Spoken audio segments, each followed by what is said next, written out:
Hi guys, magluto ulit tayo ngayon ng nilaga. Ayan po, yung sangkap, hindi ko pa po siya mga nahiwa. Pero, titilad ko na po ngayon. Sana naman this time ay hindi ko na maunang ilagay yung mga gulay bago yung ating karne. Ayan nga guys, nahiwa na nga po natin ng pansasahog natin sa ating nilaga. Ayan po, umpisahan na po natin ang ating pagluluto. Malambot na yung ating mais guys, tsaka yung kamote, pati na rin yung saging. So, pakuluin ko lang siya ng konti guys, tapos tikman na natin. So, hanggang dito, ay, teka lang muna, tikman muna natin pala.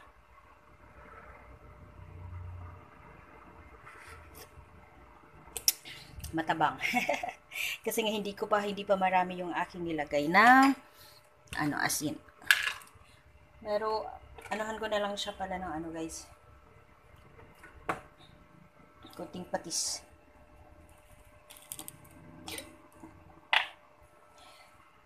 Para medyo, konti lang.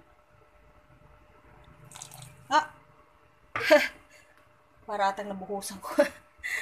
Huwag naman sana umalat.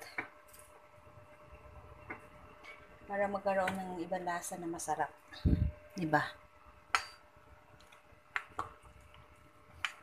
Nalagyan na natin yan ng magic syrup at saka betchin, kaya ganyan.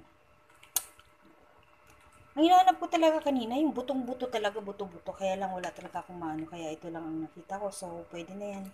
Mahalaga